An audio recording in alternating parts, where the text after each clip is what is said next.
The city never truly slept, it only changed its noise.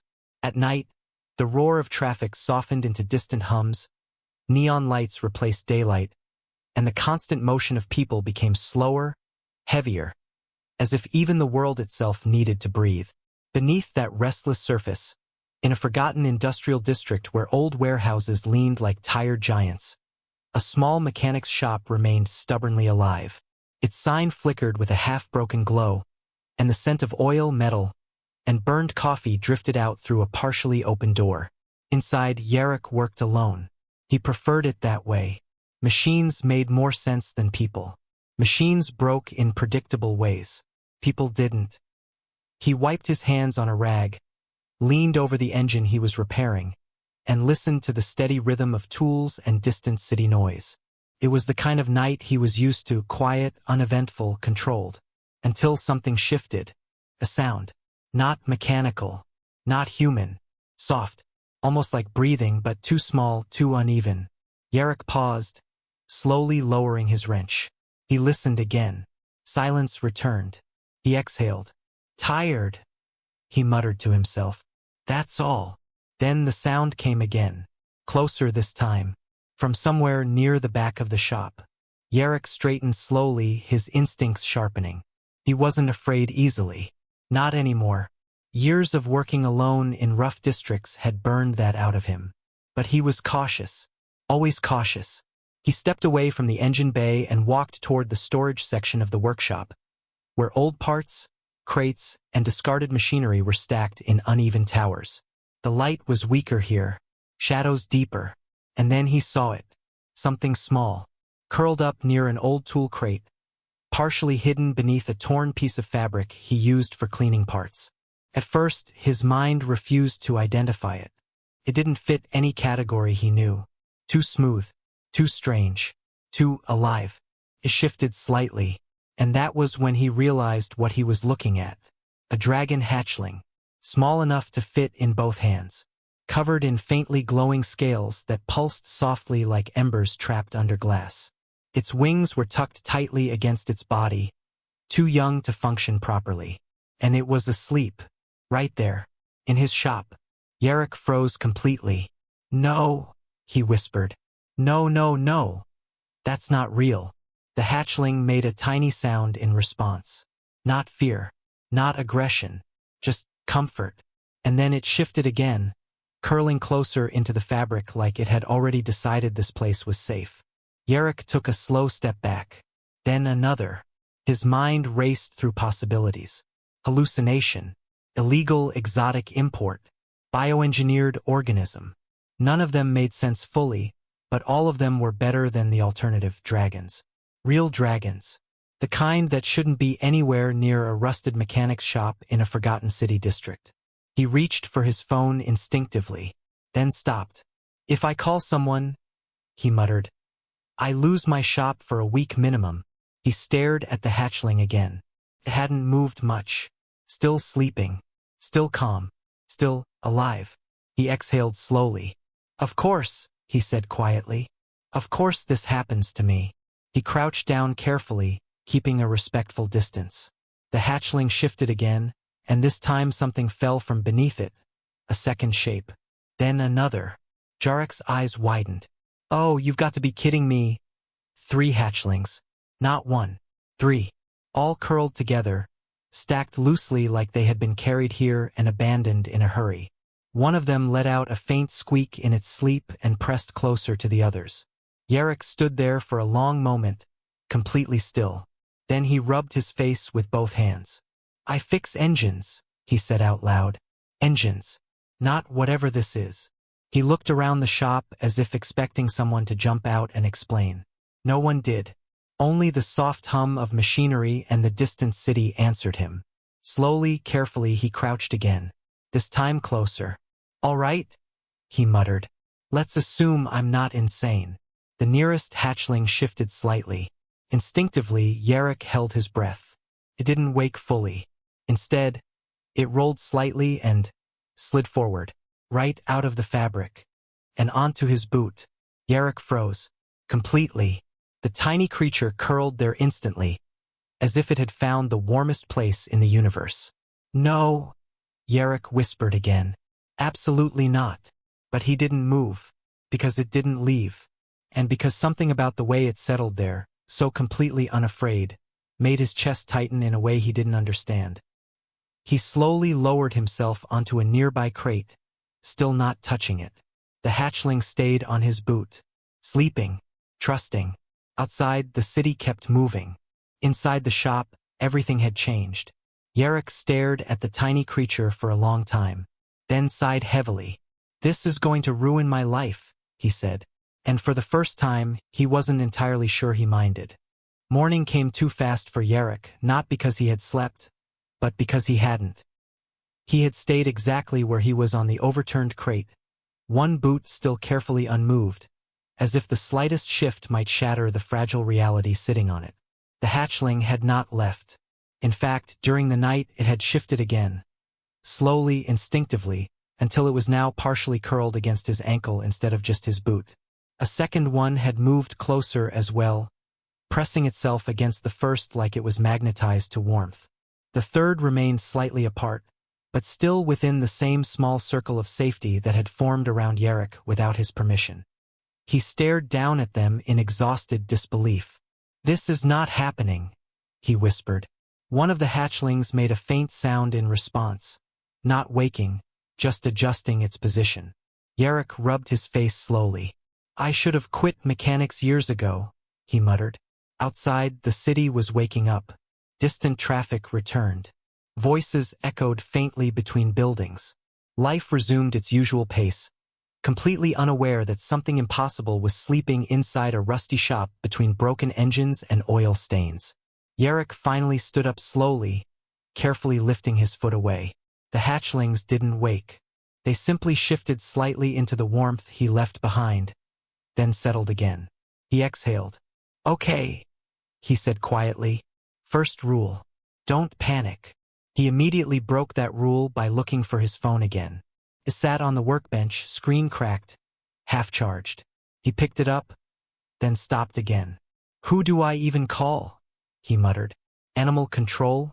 Military? Some underground black market idiot who would pay enough to make this someone else's problem?"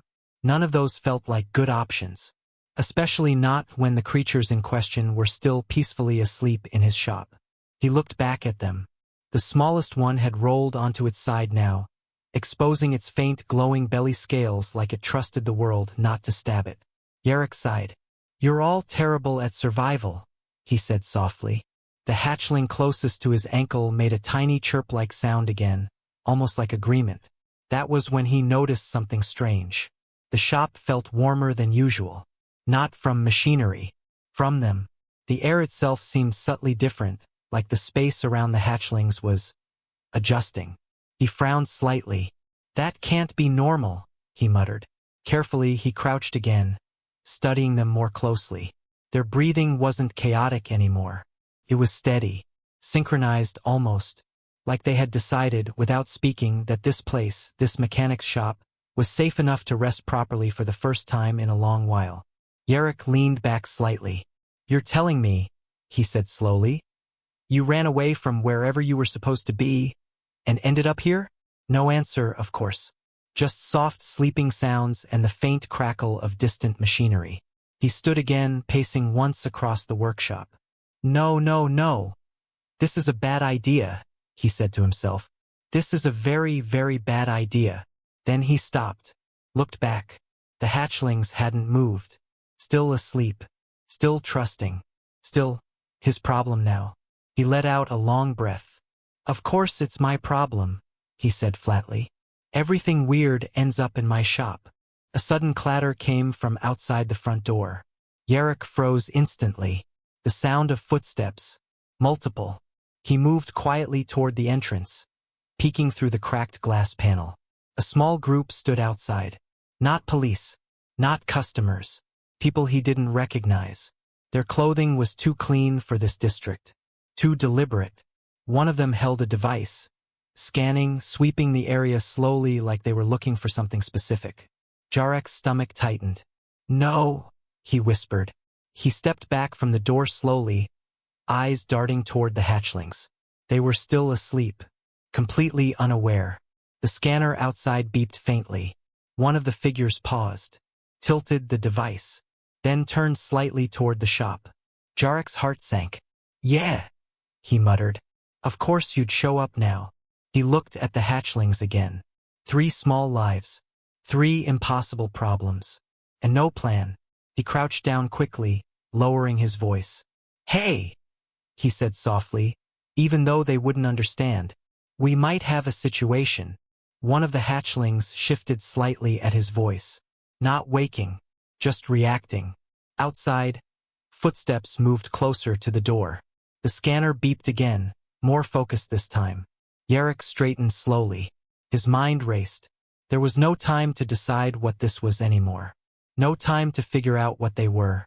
All that mattered now was simple. They had been found. And whatever was outside that door clearly wasn't here to ask politely.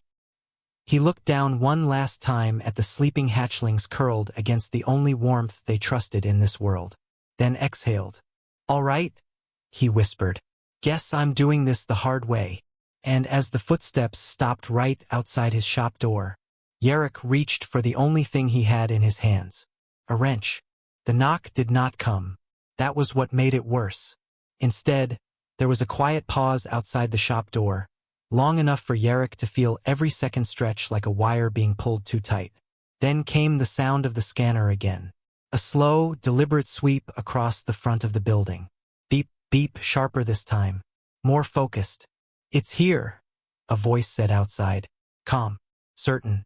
Jarek tightened his grip on the wrench without realizing it. Behind him, the hatchlings shifted slightly, disturbed not by fear, but by the change in his tension. Still asleep, but no longer completely still. The smallest one let out a faint sound, almost like it sensed the air had changed. Jarek lowered his voice immediately. Hey, stay quiet," he whispered, more to himself than to them. Outside, footsteps moved again. Closer. One of the figures spoke. "Power signature matches the last trace. It stopped here." Another voice responded. "Confirmed containment breach origin zone." Jarek's stomach sank. Containment. That word didn't belong in anything normal. He slowly stepped sideways, positioning himself between the workbench and the hatchlings without fully thinking about it. It wasn't a plan. It was instinct. The door handle shifted slightly, not fully turning yet, just testing. Jarek swallowed. "Great," he muttered under his breath. "They don't even knock." The scanner beeped again, now directly in front of the door. Silence followed. Then, "Open the door," the first voice called out. No aggression, no urgency, just authority, the kind that assumed compliance. Jarek didn't move. The hatchlings behind him shifted again, one rolling slightly closer to the others. Their tiny bodies instinctively tightening together as if reacting to unseen pressure. He could feel it now too. Something about the presence outside didn't feel like ordinary humans. Not criminals. Not police. Something more precise. More trained. "We know it's inside," the voice continued. "We are not here for conflict." Jarek almost laughed at that. Almost. Instead, he stayed silent. The door handle clicked again, this time turning slightly. Not enough to open fully, but enough to show intent. Jarek raised the wrench slightly. Not as a threat, just as a reminder, to himself mostly, that he still had something in his hands. "Okay," he whispered to himself. Think. Behind him, one of the hatchlings stirred more noticeably. Its small wings twitched slightly as it shifted against the others. A faint glow pulsed through its scales. Barely visible, but enough that Jarek noticed immediately. "Hey, no," he whispered quickly, glancing back. Not now. The glow faded slightly, but the movement had already changed something. Outside, the scanner beeped twice in rapid succession. "Movement detected," one of the voices said sharply now. The calm tone shifted, slightly more alert. Jarek closed his eyes for half a second. "Of course," he muttered. The door handle turned fully. Slowly, deliberately, the door opened just a crack, and light spilled inside. Two figures stood outside, both wearing reinforced coats with embedded tech lines running through the fabric. Not armor in the traditional sense, but close enough to make a statement. One of them held the scanner device. The other had a hand near a compact sidearm, not drawn but ready. Their eyes immediately scanned the interior of the shop. Tools, engines, shadows, and then they saw Yarrick. The first man paused slightly. "Civilian?" he asked. Yarrick didn't answer right away. His mind was racing too fast. Say yes. Say no. Say nothing. Behind him, one of the hatchlings let out a soft sound again. Small. Involuntary. But enough. The scanner in the man's hand beeped sharply again. Sudden spike. Both figures' attention snapped instantly toward the sound. Yarrick reacted without thinking. He stepped slightly to the side. Not fully blocking them, not revealing everything, but enough to break their line of sight. "Shop's closed," he said quickly. The man with the scanner frowned. "We are tracking a biological anomaly signature," he said. "It registered in this location." Yarrick shrugged slightly. "Don't know what that means." The second figure narrowed his eyes. "Step aside." The scanner beeped again. Faster now. More urgent. Yarrick felt his pulse spike. Behind him, the hatchlings were moving more now. Still not fully awake, but no longer perfectly still either. He needed to decide. Fast. The lead figure took one step forward into the shop. That was it. The threshold was crossed. And everything shifted. The moment he entered, the scanner immediately spiked louder. "Confirmed," he said sharply. "Multiple signatures." Yarrick felt something cold settle in his chest. "Yeah," he said quietly. "That's a problem." The man looked past him now, trying to see around him. "Step away from the work area." Yarrick didn't move. "You're in my shop," he said instead. A pause. The second figure adjusted slightly, hand closer to his sidearm now. "We are authorized to recover unstable biological assets," he said. Yarrick exhaled slowly. "Yeah," he muttered. "That sounds like a no to me." Behind him, one of the hatchlings shifted again, this time more strongly. A faint glow pulsed through the air. The scanner immediately screamed with feedback. Both figures reacted instantly. "There," the lead one said. Behind him, Yarrick closed his eyes for half a second, then opened them. "All right," he said quietly. "That's enough." He didn't know what he was doing yet, but he stepped fully between them and the back of the shop. And behind him, 3 small hatchlings began to wake. The shop felt smaller suddenly. Not physically, but in every other way that mattered. The air was heavier, tighter, as if the presence of the 2 figures at the door had compressed the entire space into something fragile enough to break with a wrong breath.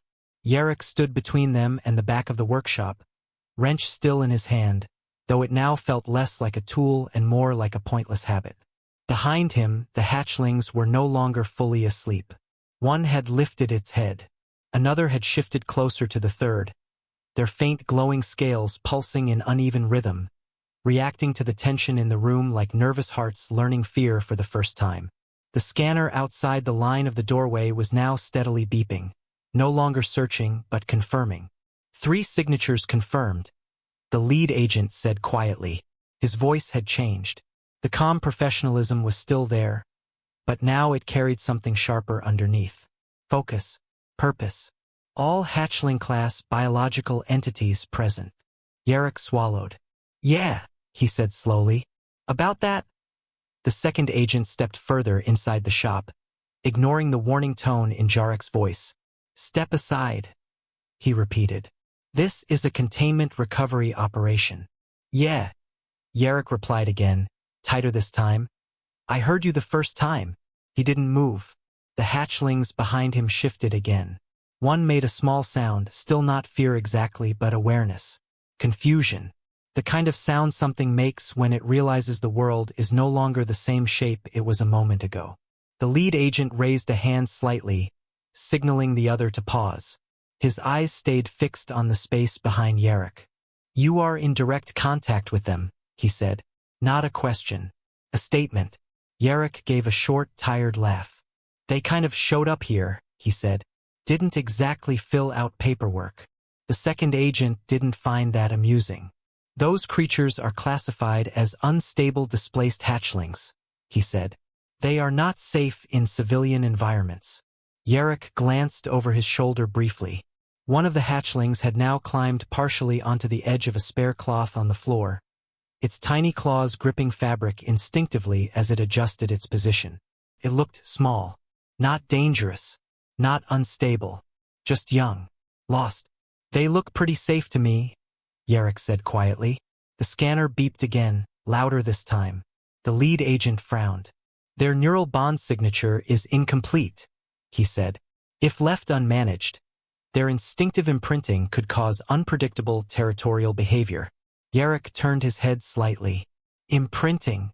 Attachment to the nearest stable biological anchor. The agent clarified. His eyes flicked briefly toward Yarrick. In this case Yarrick blinked. Me? The hatchlings shifted again at the sound of his voice. One made a faint chirping sound and moved closer to him instinctively. Not toward the agents. Toward him. The second agent noticed immediately. See, he said sharply. It's already forming an uncontrolled bond.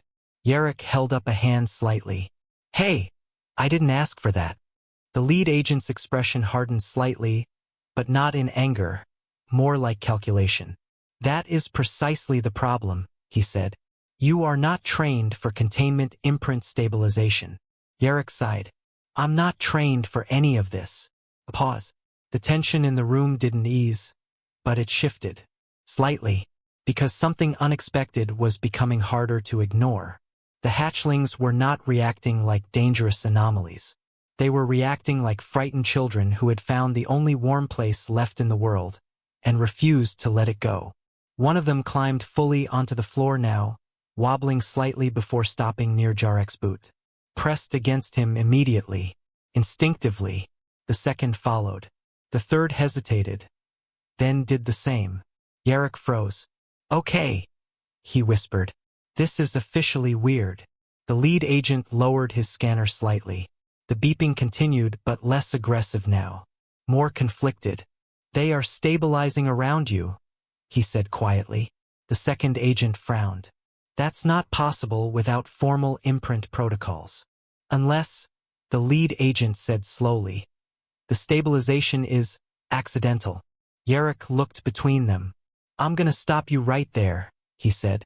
Whatever you're thinking, I didn't do anything. I fixed engines. That's it. The hatchlings pressed closer again.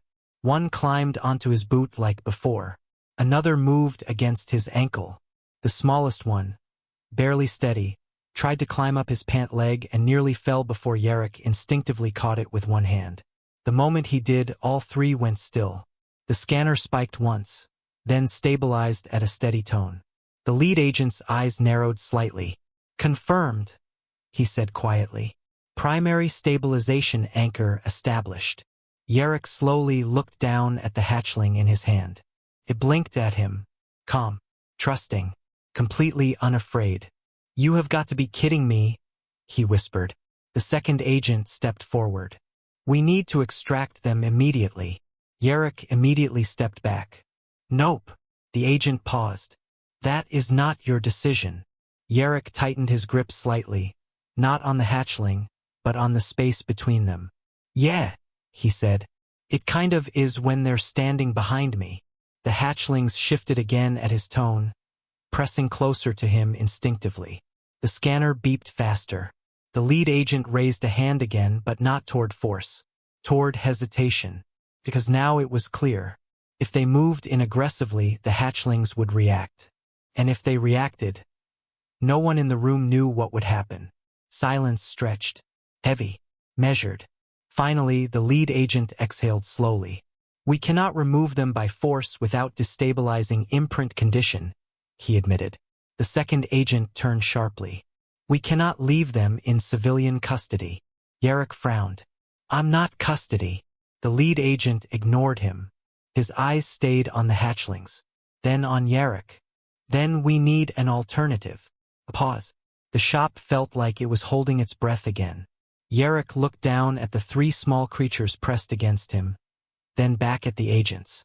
"You're not taking them," he said simply. The lead agent studied him for a long moment, then spoke carefully.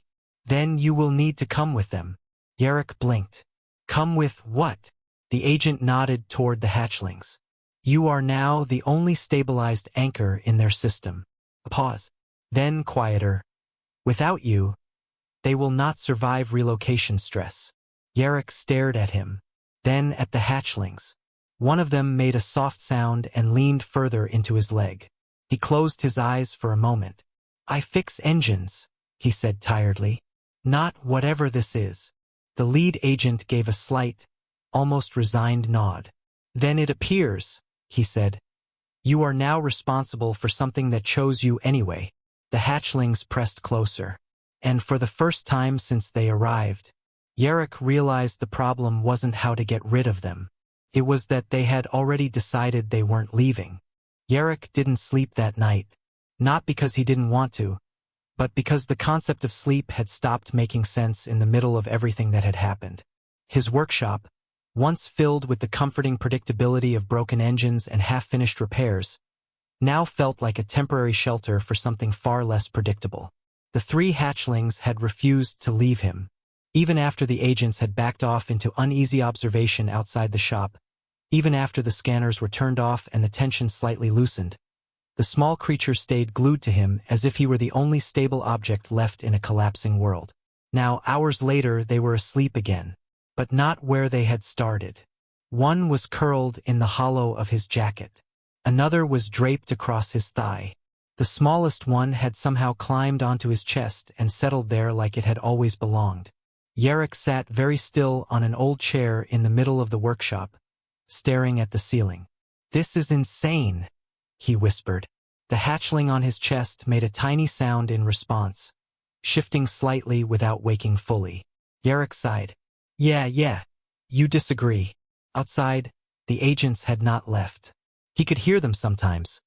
Low conversations through the cracked door, shifting footsteps, the occasional muted tone of a device being checked or recalibrated. They were waiting, watching, not attacking, not interfering, just assessing. That somehow made it worse. Yarrick lowered his gaze to the hatchlings again. "You realize I'm not qualified for this, right?" he muttered quietly. No response, of course. Just warm, steady breathing. He carefully adjusted his posture so he didn't disturb the one on his chest. It didn't move. It trusted him enough not to move. That thought made something uncomfortable tighten in his throat. Trust was not something he dealt with well. Machines didn't trust you. They either worked or they didn't. People lied, broke, left. These things didn't seem to know how to do any of that yet. Or maybe they just hadn't learned. A soft knock came from the door. Not forceful, not demanding, just present. Yarrick didn't answer immediately. Then the lead agent's voice came through the crack. "We need to speak." Yarrick exhaled slowly. "You've been speaking for hours. We have new information." That made him pause. Carefully, he shifted slightly, ensuring the hatchling on his chest didn't fall, then stood up slowly. It didn't wake. The others shifted with him instinctively, adjusting to stay close even in sleep. He opened the door just enough to look out. The two agents stood there under the dim, flickering streetlight. Their expressions were different now, less rigid, more uncertain. The lead agent held his scanner, but it was powered down. "What now?" Yarrick asked. The man hesitated for a moment. "These are not ordinary hatchlings," he said. "We already figured that part out," Yarrick replied flatly. The agent shook his head slightly. "No, you didn't." A pause. Then he continued. "They are bonded to you at a neurological level we have never recorded in field cases." Yarrick frowned. "Meaning?" The second agent answered this time. "Meaning they didn't just imprint on you because you were nearby." He glanced briefly at the hatchlings inside. "They chose you." Yarrick let out a dry laugh. "Yeah, I'm starting to notice that theme." The lead agent stepped slightly closer. "There is more," he said quietly. "We've traced their origin signal." That made Yarrick pause completely. "Origin?" The agent nodded. "They didn't hatch locally. They were transported here illegally, likely smuggled from a protected incubation zone. Yarrick looked back inside the shop at the sleeping hatchlings. So someone stole them? Yes. A heavier silence followed that. The city noise outside suddenly felt distant again. Yarrick's grip on the doorframe tightened slightly. Why would anyone steal something like this? He asked quietly. The lead agent didn't answer immediately. Then, because adult forms of their species are classified apex-tier bioassets. Yarrick blinked slowly. Bioassets, he repeated flatly. The second agent nodded. Power generation, territorial control, neural-linked defense capabilities. Fully matured individuals are worth more than entire industrial sectors. Yarrick stared at them for a long moment. So they're not animals to you, he said slowly. They're property. The lead agent didn't deny it. That was answer enough. Yarrick looked back inside again. The smallest hatchling shifted slightly in its sleep, pressing closer to his jacket like it had no idea the world outside considered it currency. Something in his expression hardened. No, he said quietly. The agent frowned. No. Yarrick turned back toward them.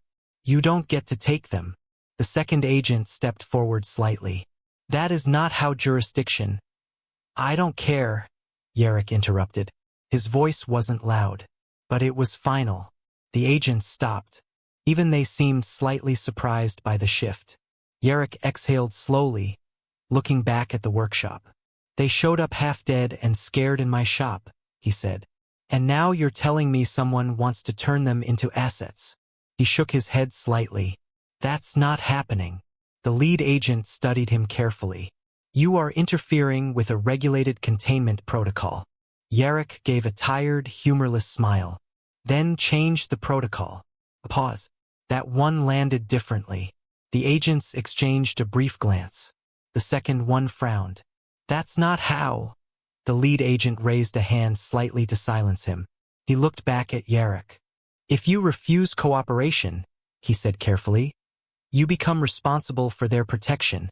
Yarrick shrugged slightly. They already made that decision for me. He glanced back inside again. The hatchlings were still asleep. Still safe. Still here. So yeah, he said quietly. Guess I'm responsible. The lead agent nodded slowly. Then understand this, he said. Whoever stole them will return. A cold silence followed that. Yarrick looked at him. How soon? The agent's expression didn't change. Soon enough that you should stop sleeping in shifts. Yarrick glanced down at the sleeping creatures again, then back at the agents. Good, he said quietly, because I wasn't planning on sleeping anyway. The agents turned slightly to leave, but the lead one paused. One more thing, he added. Yarrick waited. The agent looked at him directly. If they are truly bonded to you, he said, then you are now part of this ecosystem whether you accept it or not. Yarrick sighed. Yeah, he muttered. I noticed. The door closed softly, leaving him alone again, with silence, with machines, and with 3 sleeping hatchlings that now trusted him more than anything else in the world. He looked down at them for a long moment, then sat back down slowly. All right, he whispered. Let's figure out how to not die tomorrow. And for the first time since they arrived, the responsibility no longer felt like an accident. Felt like a beginning.